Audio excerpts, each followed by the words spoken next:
We've all heard stories of people that mysteriously disappear, never to be seen or heard of again. Another type of mysterious occurrence is of people that appear suddenly, out of nowhere, with no explanation. Such was the case of the mysterious man from Taured. What was the truth behind his sudden appearance almost 75 years ago? And when he left, where did he go? Was he truly a time traveler, or was there another explanation? I'll tell you the story, and you can decide for yourself. The day started as usual at the Haneda Airport in Tokyo, Japan. Flights arrived and departed as usual on this hot July day. And it was certainly not out of the ordinary when a Caucasian, middle-aged man arrived on a flight from Europe and made his way to the customs desk. As is normally done, the customs agent asked for the man's reason for coming to Japan. The man answered in fluent Japanese that he was there to conduct some business, which he had done many times before in Japan. This made sense to the customs agent, since the man was well dressed and he carried a very expensive briefcase. When the man opened his wallet to get his ID, the agent noticed that he had a variety of European currencies along with his passport. Again, this was very normal, and there was nothing suspicious whatsoever about the conversation so far. But that's when things got a bit odd. The customs agent asked the man what his country of citizenship was. The man answered in a very matter-of-fact tone, "I am from Taured." The customs agent was confused and assumed Taured was a city he had never heard of. So he asked, not the city, "What country are you from?" The traveler looked truly baffled and replied again, "Taured. I am from the country of Taured." The customs agent looked at the man's passport carefully, and it did indeed show that the man was from a country called Taured. It was a valid, official-looking passport that also showed stamps from the previous trips to a variety of European countries. And just as strange, the man also had a driver's license from the country of Taured.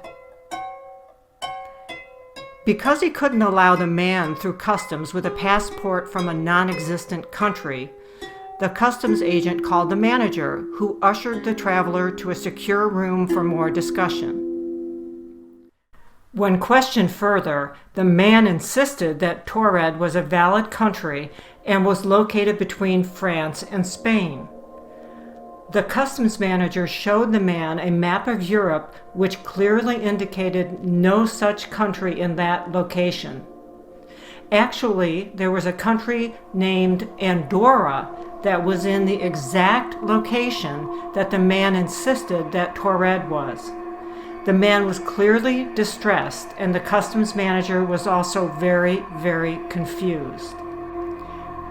Since it was getting late in the afternoon, the airport official said he was going to allow the man to go to his hotel, but that he had to leave his passport behind since more investigation needed to be done before approving his stay.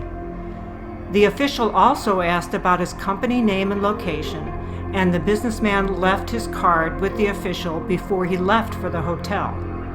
He agreed to return the next day to retrieve his passport, which he would need to leave the country. After calling an investigative unit and giving them the information, the customs manager locked the passport in a secure cabinet and left for the day. Can you even imagine this happening today? What a trusting time it was back then. The next morning, the customs manager arrived back at the airport and headed to his office. He called the investigations office to see what progress they had made on checking out the man's story. They reported that when they called the office shown on the traveler's business card, they found no such company at that telephone number. And when following up further, They also found that the address shown on the card did not exist. At this point, the customs manager became very concerned that he'd let the man leave the airport the previous day. He picked up the telephone and dialed the number for the hotel the man said he was staying at. The front desk manager at the hotel said that no such man checked into the hotel the previous day. Thoroughly alarmed, the manager began calling all of the hotels in the vicinity of the airport and got the same answer from each of them. No man with a name or description of the mysterious passenger had checked in the previous day. It was time to call the police, the manager realized. When the police arrived 20 minutes later, the customs manager told them the story, and they immediately had a team call every hotel in the Tokyo area to see if the man had checked in. But apparently no one had seen the man. The customs manager suddenly remembered that he had locked the man's passport and other travel documents in a file cabinet in his office. "He has to come back to get his documents," he said to the police. The police asked to see the documents, and so the manager pulled the key out of his pocket and opened the cabinet to show the officers. To his astonishment, the drawer was empty. "That's impossible," he exclaimed to the police. "I keep the key on my personal keychain, and I took it home with me last night. There is no other key. And look, no one has broken into the cabinet." And it was true. The cabinet was undamaged, and the documents were gone. When the story of the man from Taured became more widely known, many theories tried to explain the mysterious occurrence. Some people thought he was part of an organized crime group, and others thought that perhaps he was mentally ill.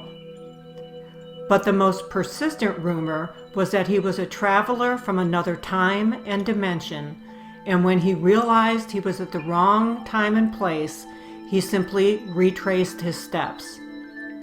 This allowed him to retrieve his documents from the airport cabinet and then quietly disappear. Back in the 1950s, time travel was really a crazy-sounding possibility.